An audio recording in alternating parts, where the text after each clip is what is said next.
Welcome, and thank you, senior class. Thank you very much for the opportunity to be able to speak. It really does mean a lot.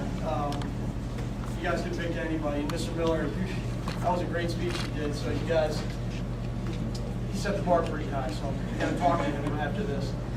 But I figure, there's people that I've taught can tell you I have some pretty crazy stories in life that led me to here. And it is an amazing feat that what God has put me through, and I can actually deliver it to other people, which it really means a lot to me. You guys are good. You're about to leave for college, and it's going to be a good 4 years. And I'll tell you, work hard. Know what your goal is when you walk out of there. Because when I walked out of college, I said, you know what, I'm going to kind of do this, maybe try a little bit of this. And then immediately afterwards, 1 month afterwards, I started to get really sick. And I got amazingly sick. And then I got even more amazingly sick. And 18 months went by without a doctor being able to tell me what was happening. And I went from a Division I athlete, about 200 pounds, to about 140. And I had no idea what was happening to me. And I go up to the doctor one day. This is January. This is, so you know, Tuesday. It would be the 10th anniversary of some monumental events in my life. And I went to the doctor and I go, Doc, listen, I run, man. I run, and it's the best thing that happens to me every day. And I can't do it anymore. And it hurts. It feels like nails are going up my leg. Just absolute fire. And the doctor goes, don't worry, Brian. It's neuropathy. You're diabetic. It'll be okay. And Easter, the same, a couple months later, I wake up in the middle of the night and I'm shaking. I'm shaking uncontrollably. I'm sweating beyond, my clothes are saturated. My bed looks like someone just doused it with water. I couldn't even hold my hand enough to dial the phone. So 6 hours I fought this. And finally, within about 7 o'clock in the morning, the sun's coming up, and I'm finally able to dial the phone. The first person I always call is my dad. Me and my dad, we're like this. Best friends. My mom hates it, but we're best friends. And my dad knows if I'm calling him before 10 o'clock, something's wrong. So he races over to my house. It takes about 20 minutes. We immediately go to the hospital. They actually, GBMC, the ER, they just sent me through. I should have known something was up when they're not stopping to check my insurance paperwork. So I get to the back, 15-second test. 5 blood clots are sitting above my leg. My foot's turning black. For the next 3 months, I didn't sleep. It hurt so bad that when I was up on the bed, I had to have my foot off the side. It hurt. I'd fall asleep every couple of days for about 45 minutes and wake up and it started all over again. I didn't know it was up and down. So they try one surgery, it doesn't work. They try another surgery, it doesn't work. They try another surgery, and it doesn't work. And the doctor comes in, and it's on a Monday night.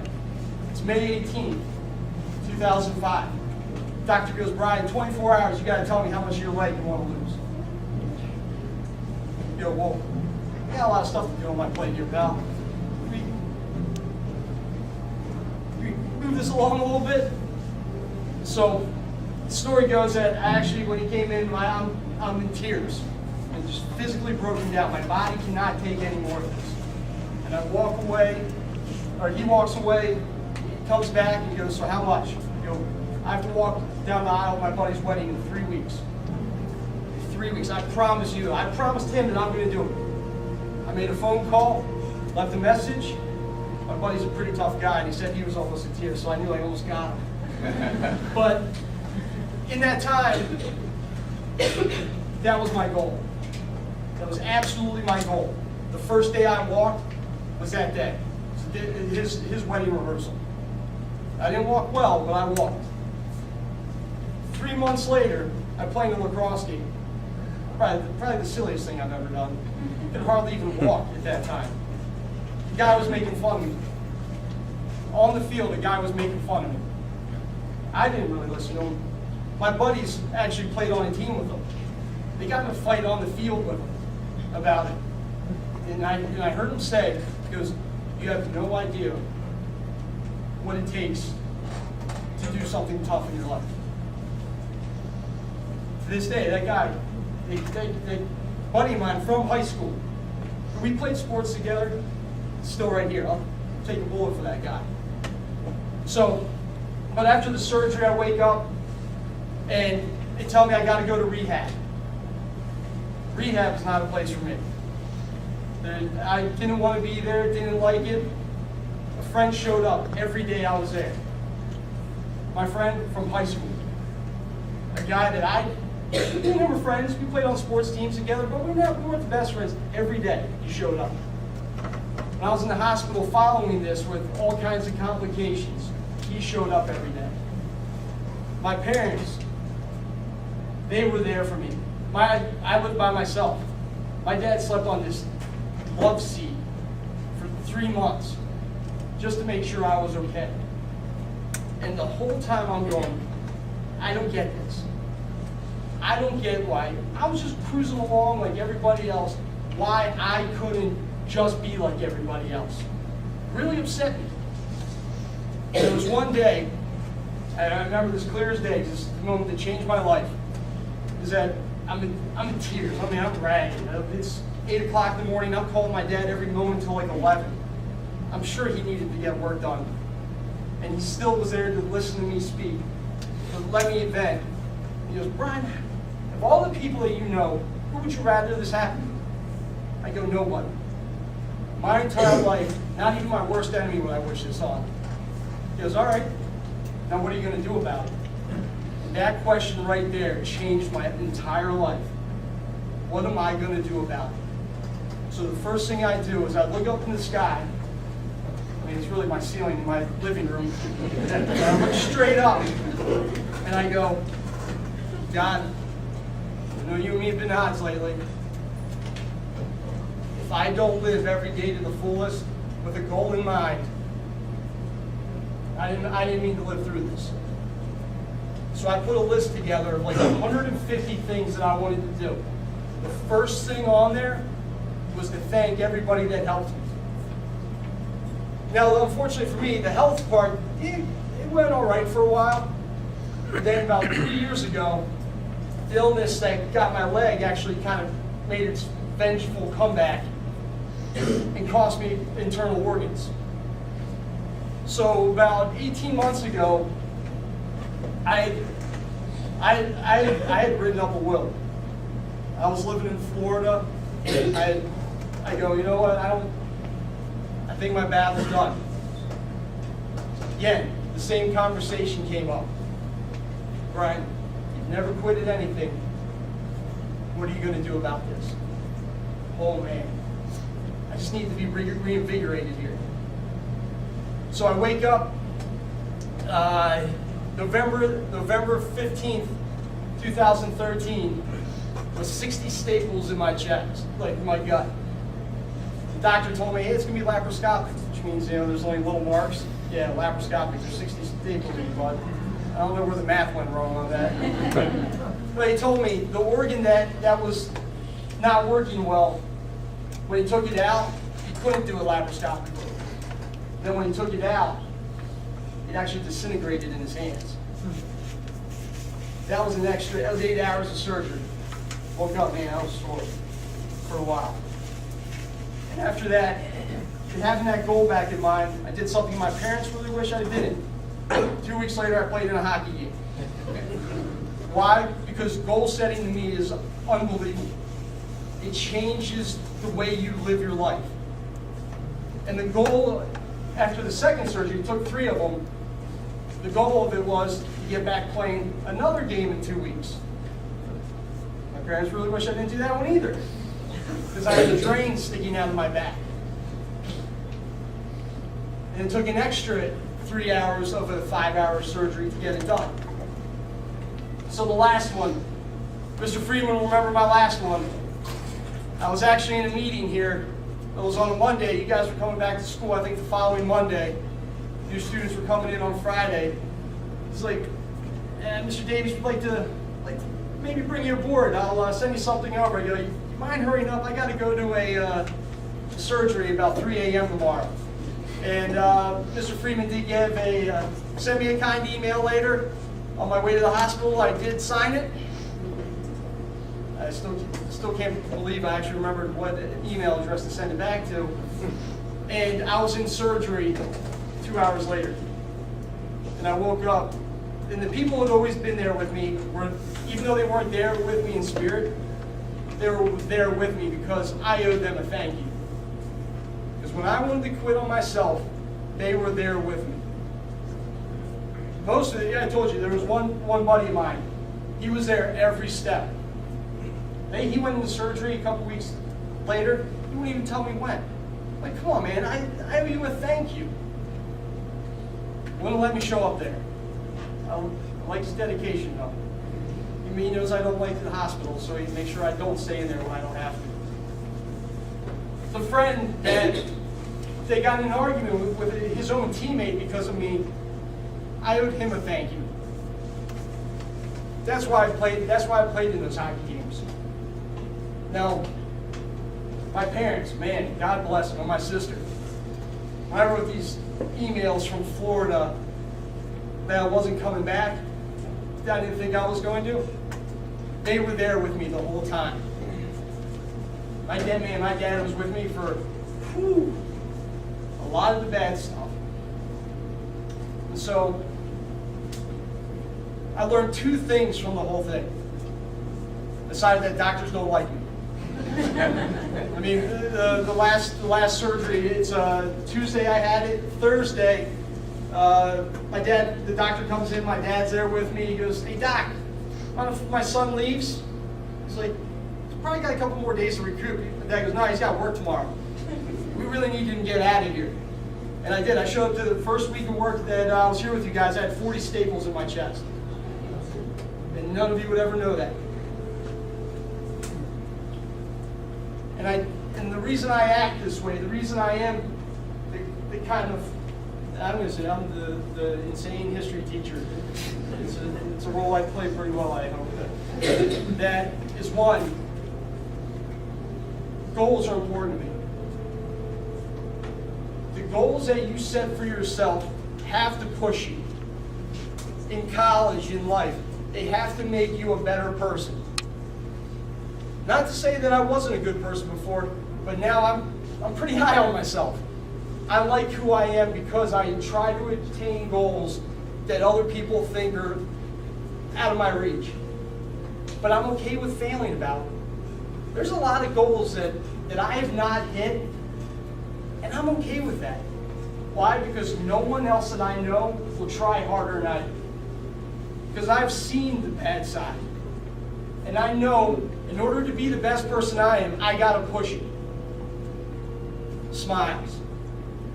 I remember I was in art class asking people, who are you going to make smile today that you wouldn't have normally seen smile? Because that's what changed, a part of what changed my life. That my favorite person when I go to grad school is the kind woman Fran who pours me coffee. Why? Because she makes me smile every day. And I'm fortunate enough that I can make her smile over something. I don't know anything about her. But she puts, in the darkest days, she puts a silver lining in my heart because she smiles. Now every day, try to make somebody smile that you might not know. Why? Because it changes their life. In the darkest of hours, you remember the people that made you feel good, the people that made you smile, and how it made you feel to have someone else smile around you. It changes the world. It really does. It's awesome. The ability to see you guys smile, and I want to thank you, because the smiles that you guys, even though if you're trying just to get me to be quiet, the smiles that you guys give me change my world.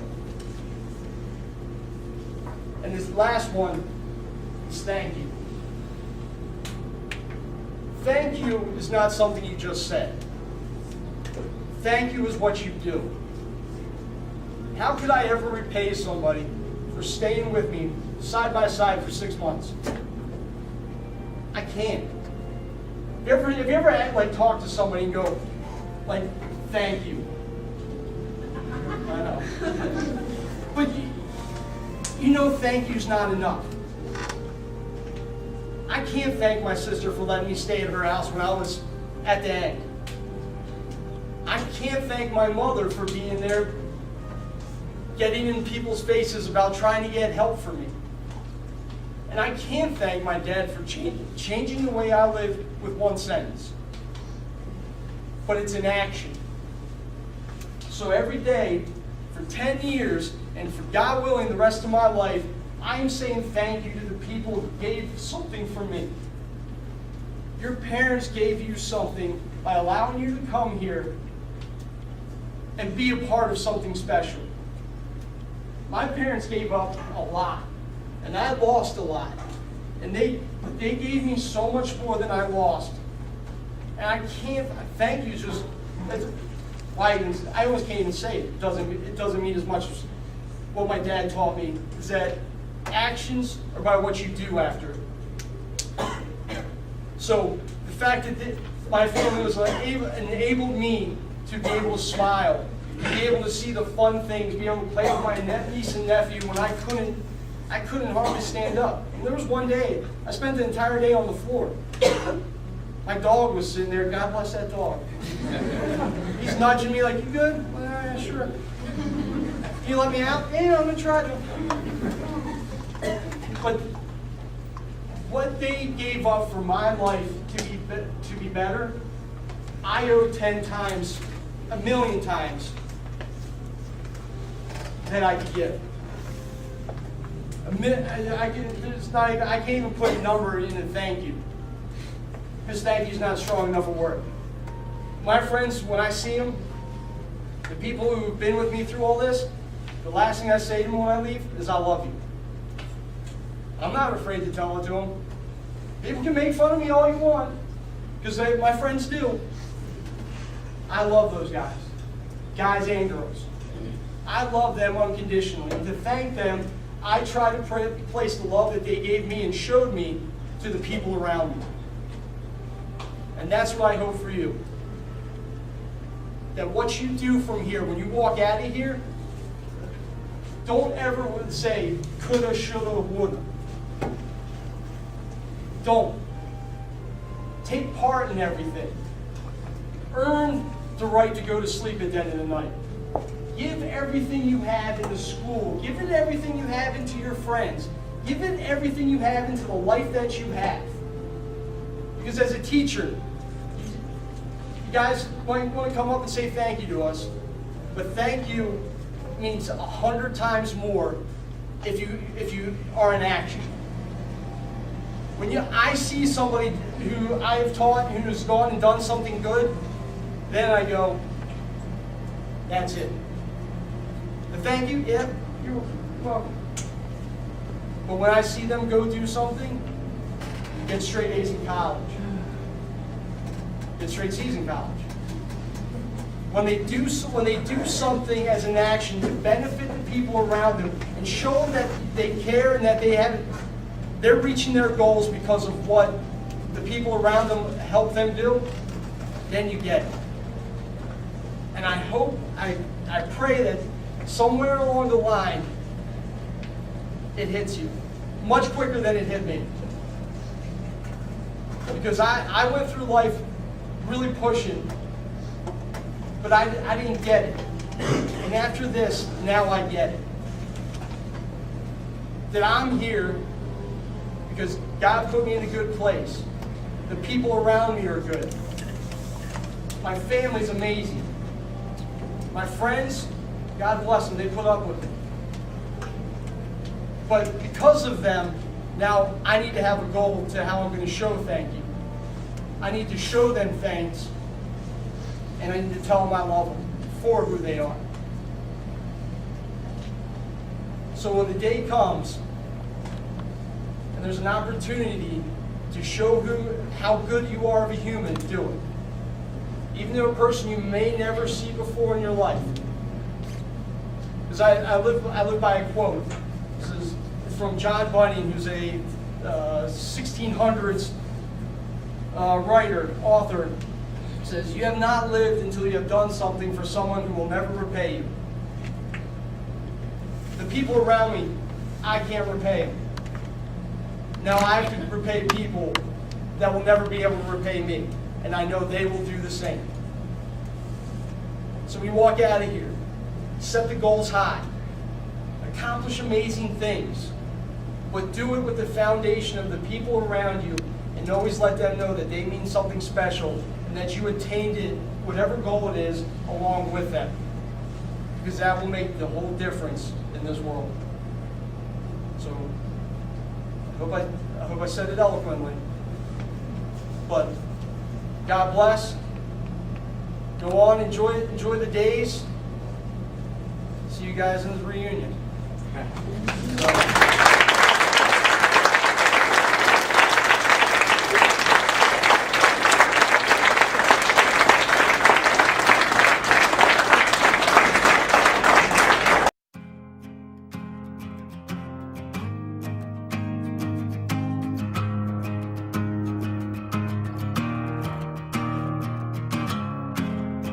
Search for the answers I knew all along. I lost myself, we all fall down. Never the wiser of what I've become.